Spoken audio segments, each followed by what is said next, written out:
আজিকালি বহুতৰ মুখত শুনা যায় যে মই টেট শিক্ষক। কোনোবাই কয় মই 15 বছৰ টেট শিক্ষক হিচাপে মই বহুত অভিজ্ঞতা অৰ্জন কৰিছোঁ। এই টেট শিক্ষকটো কি মানে মই বুজি পোৱা নাই। টেট পৰীক্ষাটো হৈছে ভাল শিক্ষক এজন হ'বলৈ এটা পৰীক্ষা, টেট পৰীক্ষা। টেট পৰীক্ষাত তেওঁ শিক্ষক হ'বৰ বাবে যোগ্যতা আছেনে নাই, তেওঁৰ সেই দক্ষতা জোখাৰ এটা পৰীক্ষাৰ নাম হৈছে টেট। টেট পৰীক্ষা পাছ কৰি শিক্ষক হোৱাৰ অৰ্থ এইটো নহয় যে তেওঁ কিবা বিশেষ। এটা সময়ততো টেট পৰীক্ষা নাছিলে, মানুহ শিক্ষক কিন্তু আছে, ভাল শিক্ষকে আছে, বহুত ভাল শিক্ষক আছে টেট পৰীক্ষা পাছ নকৰাকৈ, কাৰণ সেই সময়ত সেই ব্যৱস্থাটো নাছিলে। গতিকে টেট এটা অহংকাৰৰ এটা চোলা হ'ব নোৱাৰে। টেট হৈছে এটা পৰীক্ষা য'ত আপুনি শিক্ষক হ'বৰ বাবে যোগ্যতা অৰ্জন কৰা এটা পৰীক্ষা, নতুন ব্যৱস্থা এটা আৰম্ভ হৈছে, নহয় জানো? তো তাৰ মাজত আকৌ কিছু শিক্ষকে দুভাগ কিয় কৰে যে আমি টেটত উত্তীৰ্ণ নোহোৱা যিসকল শিক্ষকতা কৰি আছে সেইসকলৰ যেন একো যোগ্যতাই নাই। কথাটো তেনেকুৱা হ'ব নোৱাৰে। এটা সময়ত সেই ব্যৱস্থা নাছিলে, নোহোৱাকৈ তেওঁলোক শিক্ষক শিক্ষয়িত্ৰী হৈছে। আজিকালি এটা ব্যৱস্থা, দক্ষতা জোখাৰ এটা ব্যৱস্থা কৰা হৈছে, আৰু সেই ব্যৱস্থাৰ মাজেতে এজন শিক্ষক হয়। এইটো এটা অতিৰিক্ত সন্মানটো নহয়। এতিয়া নেট যদি আপুনি সম্পূৰ্ণ নকৰে তেতিয়াহ'লে আপুনি এজন অধ্যাপক হ'ব নোৱাৰে। এতিয়া আমি ক'ম নেকি নেট অধ্যাপক বুলি?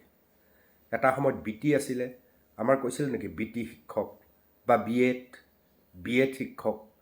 এনেকুৱা কোনো বিশেষ শব্দবিলাক কিয় সংযোজন কৰে মই বুজি নাপাওঁ। ই এটা অহংকাৰৰ চোলা পিন্ধা যেনো মই অনুমান কৰোঁ। য'তে ত'তে এইসকলে সাধাৰণ যিসকলে টেট উত্তীৰ্ণ নোহোৱাকৈ চাকৰি পাইছিল এটা সময়ত, সেইসকলক বৰ পুতৌ দৃষ্টিৰে চাই, তোমালোকে কিডাল শিক্ষক জনা আছে নহয়। এজন শিক্ষকে যেতিয়া আন এজন শিক্ষকক এনেধৰণে অকণমান জব্দ কৰাৰ চেষ্টা কৰিব, তেতিয়াহ'লে শিক্ষকতাৰ পবিত্ৰ বৃত্তিটোকেই তললৈ নমাই দিয়া হয়, আৰু সেই মানসিকতা স্পষ্ট হয়। যদি আপোনাৰ সেই মানসিকতা হয়, তেতিয়াহ'লে টেট নামৰ বিশেষ পৰীক্ষাটো, অৰ্থাৎ দক্ষতা সম্পন্ন পৰীক্ষাটো পাছ কৰি আপুনি শিক্ষক হোৱাৰ মূল্য ক'ত থাকিল? মূল্যবোধটোতো ডাঙৰ বিষয়। শিক্ষকসকলৰ মূল্যবোধ থাকিব লাগিব, তেতিয়াহে শিক্ষাৰ্থীসকলক মূল্যবোধৰ পাঠ পঢ়াব পাৰিব। মই বহু ঠাইত এই দৃশ্যটো দেখিবলৈ সক্ষম হওঁ। বহু টেট পৰীক্ষাত উত্তীৰ্ণ হৈ শিক্ষক শিক্ষয়িত্ৰী হোৱাসকলে আন শিক্ষক শিক্ষয়িত্ৰীসকলক, অৰ্থাৎ টেট উত্তীৰ্ণ পৰীক্ষাৰ যি ব্যৱস্থা তাৰ পূৰ্বে যিসকল শিক্ষক হৈছে তেওঁলোকক বৰ পুতৌ দৃষ্টিৰে চাই। এইটো বৰ বেয়া কথা। আৰু মই টেট পৰীক্ষাত উত্তীৰ্ণ হৈ শিক্ষক শিক্ষয়িত্ৰী হোৱাসকলক আহ্বান জনাইছোঁ যে আপোনালোকে টেট পৰীক্ষাটোক এক আলম হিচাপে লৈ গৌৰৱ প্ৰকাশ নকৰিব।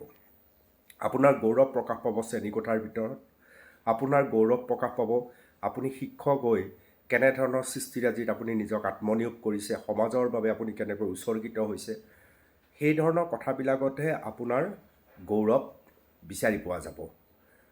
আপুনি টেট পৰীক্ষা দক্ষতা সম্পন্ন পৰীক্ষাটোত উত্তীৰ্ণ হোৱাৰ বাবে আপোনাক আৰু কোনো প্ৰশ্ন সুধিব নোৱাৰিব, আপুনি সাংঘাতিক এজন শিক্ষক বা শিক্ষয়িত্ৰী, তেনেকুৱা কোনো কথা নাই। এই বিষয়টো শিক্ষক সমাজে অলপ চৰ্চা কৰাৰ প্ৰয়োজন, যে শিক্ষকৰ মাজতে ভাগ কৰি দিব নাপায়। টেটত উত্তীৰ্ণ নোহোৱাকৈ শিক্ষক শিক্ষয়িত্ৰী হোৱাসকল যোগ্যতা নাই, টেট পৰীক্ষাত উত্তীৰ্ণ হোৱাসকলহে যোগ্য শিক্ষক, তেনেকুৱা নহয়। যোগ্যতাৰ নিৰ্ণয় হয় শ্ৰেণীকোঠাৰ ভিতৰত। ছাত্ৰ ছাত্ৰীয়ে কোনজন শিক্ষক শিক্ষয়িত্ৰীক শ্ৰদ্ধা কৰে আৰু আদৰি লয়, তাৰ ওপৰত তেওঁৰ যোগ্যতা নিৰ্ভৰ কৰে, আৰু তেওঁ সমাজত কি অৱদান যোগাইছে, এজন কৃতি শিক্ষক হ'বলৈ তেওঁ কি গুণেৰে সমাহাৰ, তাৰ ওপৰতহে নিৰ্ভৰ কৰে। মই টেট শিক্ষক এনেধৰণৰ কথা কোৱা অনুচিত, যেনেকৈ অধ্যাপকসকলে নকয় মই নেট অধ্যাপক, নহয় জানো? জনাব।